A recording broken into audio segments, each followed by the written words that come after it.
Assalamualaikum dan selamat pagi. Nama saya Ahmad Syakir bin Usman Ali dari TV PSS SK Desa Subur. Pada hari ini, kita akan menjemput Encik Muhammad Saleh bin Ninggam, Ketua Penolong Pengarah Sektor Sumber dan Teknologi Pendidikan, Jabatan Pendidikan Negeri Sabah, untuk membicarakan tentang resensi buku kegemaran How to Win Friends and Influence People. Dipersilakan. Assalamualaikum dan selamat pagi.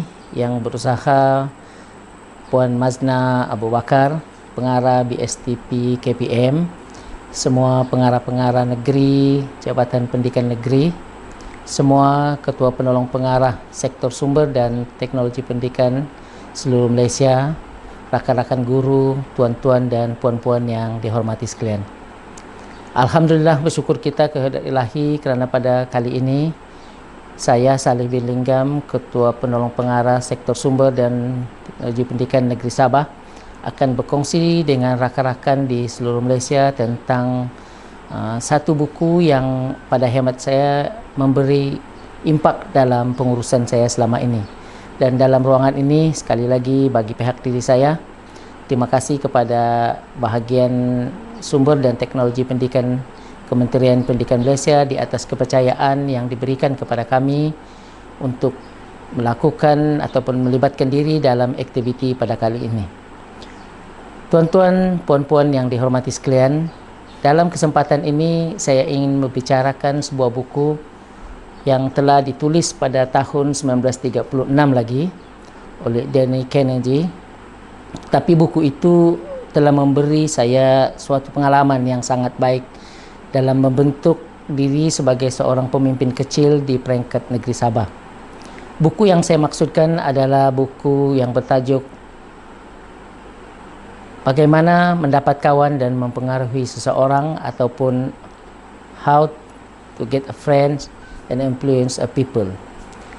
Tuan-tuan dan puan-puan, buku ini yang ditulis pada tahun 1936 telah diterbitkan sebanyak 10 juta naskah, ataupun catatan terakhir pada 16 juta naskah di seluruh dunia, tetapi telah diterjemahkan hampir ke 40 buah negara di seluruh dunia.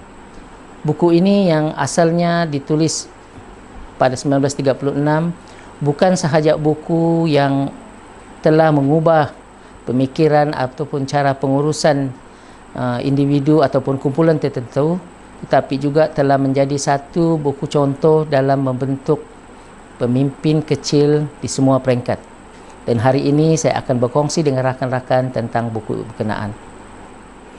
Perkara pertama yang penulis ingin kongsikan kepada pembaca adalah, sebagai seorang pemimpin kecil dalam organisasi, pemimpin seharusnya tidak membuat kritikan ataupun kutukan terhadap semua ataupun apa-apa idea yang pekerja bawahan ingin sarankan kepada organisasi.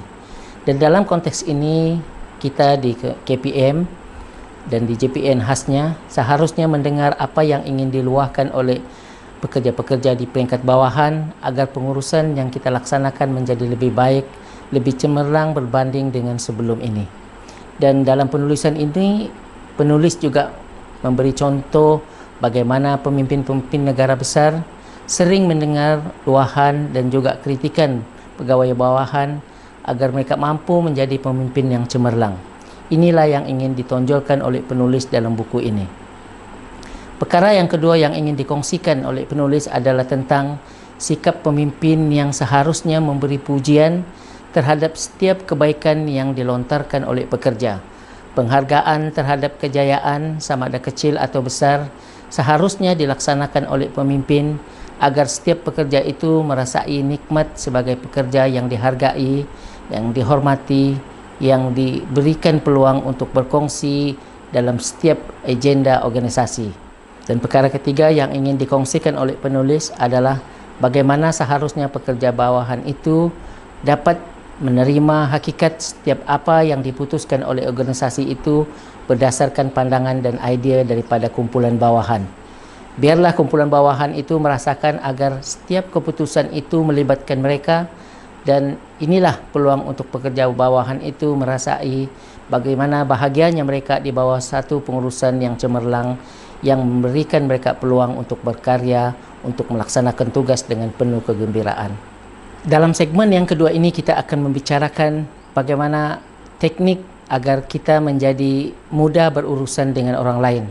Berdasarkan penulis, ada 6 cara bagaimana kita menjadi seorang yang boleh berurusan dengan lebih baik bersama dengan orang lain. Idea beliau sangat mudah. Senyum, senyum, dan senyum. Itulah antara idea yang beliau lontarkan kepada semua pengurusan. Sebagai individu yang terlibat dengan pengurusan, janganlah berkedekut dengan senyum, kerana senyuman anda akan memudahkan orang untuk berurusan dan memudahkan anda dalam mengendalikan sebarang situasi. Selain daripada itu, kejujuran seseorang pemimpin seharusnya perlu ditonjolkan kepada setiap urusan dengan pekerja di peringkat bawahan. Kejujuran yang jelas seorang pemimpin akan menyebabkan pekerja di bawah lebih mudah untuk berurusan, lebih mudah untuk memberikan pandangan dan idea mereka. Keadaan inilah yang berlaku dalam negara Amerika sendiri, di mana penulis memberi beberapa contoh bagaimana setiap presiden yang dilantik menjadi presiden ataupun menjalankan tugas presiden diberikan satu taklimat agar mereka menjadi seorang pemimpin yang jujur, bukan sahaja dari air mata, daripada muka, tetapi juga kejujuran yang sebenar. Inilah yang ditonjolkan oleh penulis dalam segmen ini. Perkara ketiga yang penulis terapkan dalam buku ini, ingatlah nama setiap individu yang berurusan dengan kita. Keadaan ini akan memudahkan urusan kerana dengan mengenali nama, memahami nama, pengguna akan lebih mesra berurusan kerana disitulah hubungan yang lebih erat itu boleh dijalin. Dan perkara keempat yang menjadi perkara pokok yang difokuskan oleh penulis, jadilah seorang pendengar yang setia terhadap idea dan pandangan orang lain. Berilah peluang orang lain untuk bercakap tentang perkara yang diinginkan dan jadilah pendengar yang setia. Tuan-tuan akan menerima hasil yang lebih baik dengan mendengar, dengan meneliti setiap ungkapan, ucapan ataupun luahan orang lain tentang sesuatu perkara. Dan perkara yang keenam, ingatlah, biarlah kita sering melaksanakan tugasan itu dengan penuh amanah, agar setiap amanah yang diamanahkan kepada kita itu mudah dilaksanakan bersama-sama dengan organisasi yang kita pimpin. Dan dalam segmen ini yang terakhir, buku ini menceritakan agar kita jadikan setiap individu dalam organisasi itu adalah orang yang penting. Tidak kira jawatan atau pangkat, mereka adalah individu yang tidak ada bezanya, kerana setiap individu, setiap item yang ada dalam organisasi itu merupakan satu komponen yang sangat penting. Ini diceritakan bagaimana skru yang paling kecil dalam sebuah kenderaan sama nilainya dengan skru yang paling besar dalam kenderaan itu sendiri. Jadi setiap individu, setiap komponen itu seharusnya ada wujud dan dihargai bersama. Dalam ruangan yang ketiga pada pagi ini saya akan berkongsi dengan rakan-rakan bagaimana cara untuk memujuk berdasarkan pendapat penulis buku ini. Berdasarkan penulis ada 13 cara untuk memudahkan kita memujuk rakan-rakan ataupun pekerja bawahan yang ingin bersama dengan kita di dalam sesebuah organisasi. Pertama, elakkan pertengkaran. Bermakna dalam konteks ini sebagai pemimpin seharusnya tidak ada pertengkaran yang wujud di antara majikan ataupun pekerja. Dan penulis mengharapkan perkara ini dalam penulisan beliau.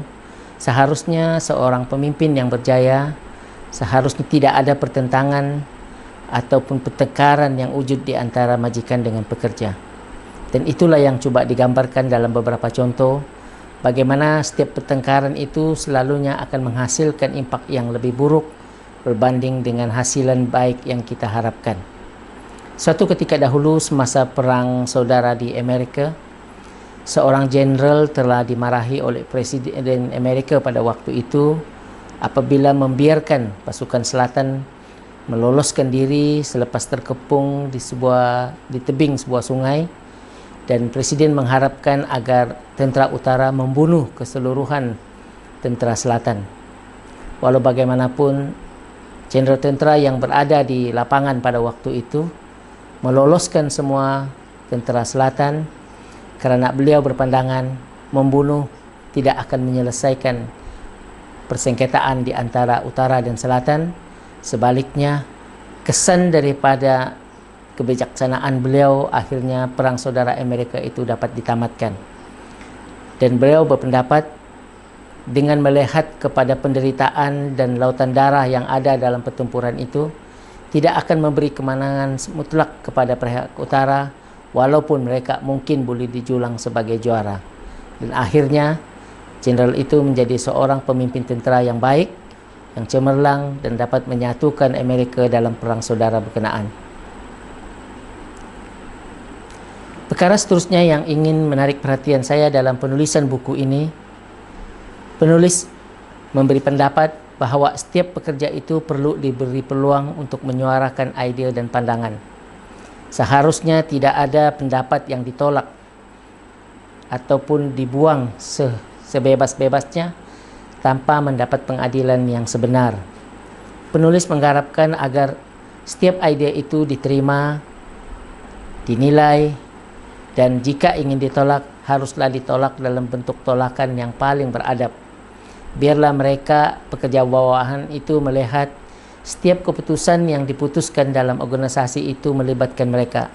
Itulah yang menjadi harapan penulis, agar organisasi yang lebih baik itu wujud dalam satu kesepakatan yang umum, yang disepakati, yang dirahmati oleh semua orang dalam organisasi berkenaan. Dalam sesebuah mesyuarat, penulis menerapkan agar setiap perbincangan itu memberi ruang kepada setiap ahli dalam ataupun anggota mesyuarat berkenaan. Berilah peluang ataupun soalan agar setiap ahli mesyuarat itu menjawab dengan kata ya, agar tidak melibatkan pertentangan yang jelas selepas itu. Berilah mereka ruang untuk mereka menghasilkan idea-idea yang bernas, walaupun mungkin idea itu akan ditolak akhirnya. Tetapi sebagai pemimpin yang cemerlang, seharusnya mendengar setiap lontaran idea ataupun buah pikiran setiap ahli dalam organisasi berkenaan.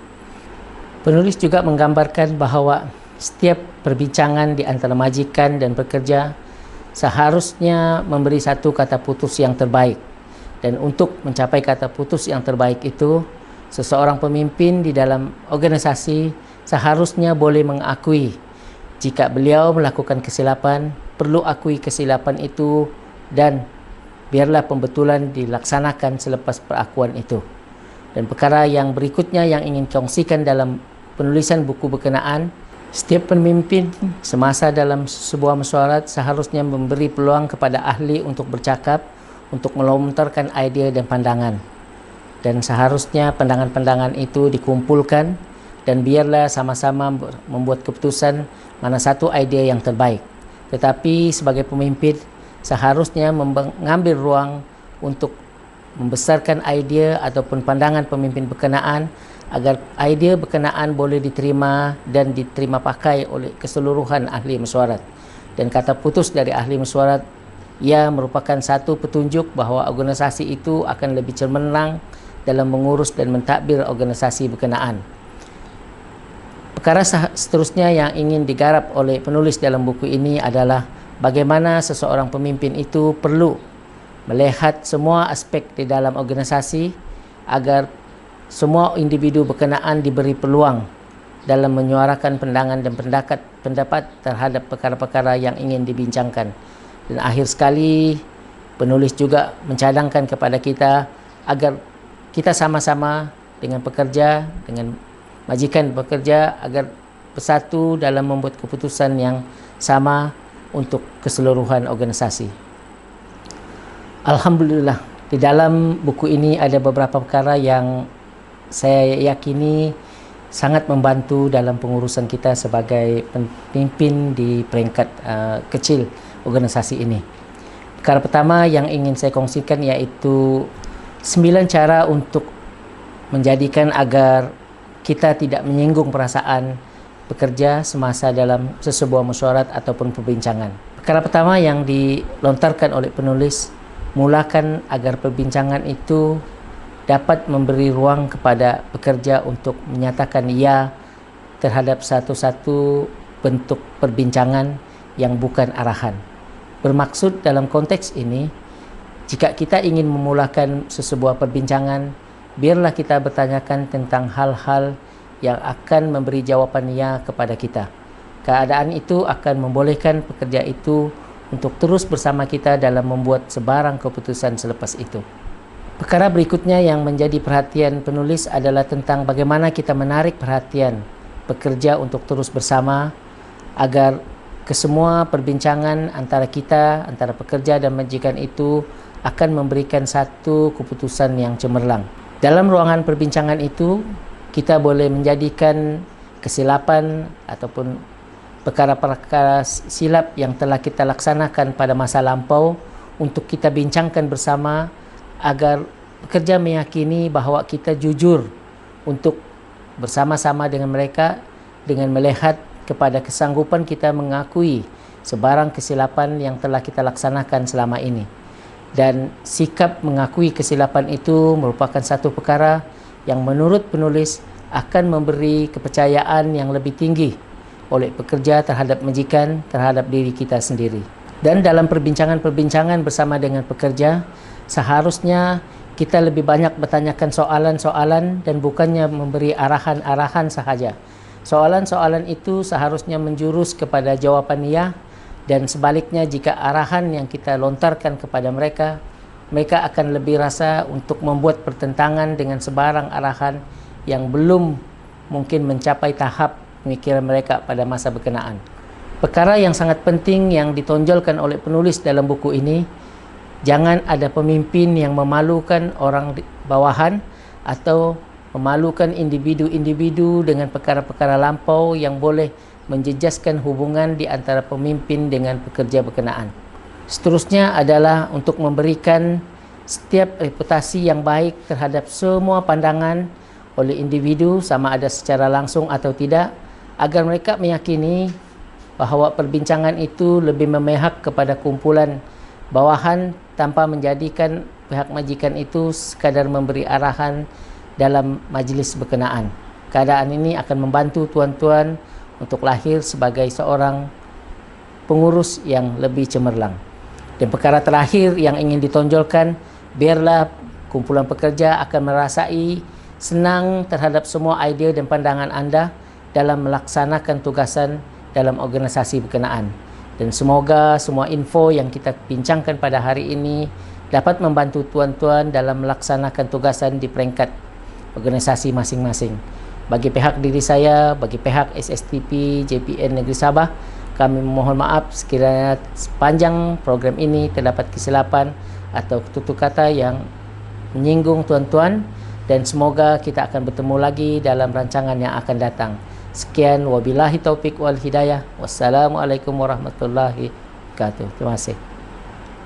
Demikianlah resensi buku kegemaran How to Win Friends and Influence People yang telah disampaikan oleh Encik Muhammad Salih bin Ninggam, Ketua Penolong Pengarah Sektor Sumber dan Teknologi Pendidikan Jabatan Pendidikan Negeri Sabah. Semoga kita semua mendapat ilmu yang bermanfaat daripada resensi buku ini. Sekian, terima kasih dari TV PSS SK Desa Subur.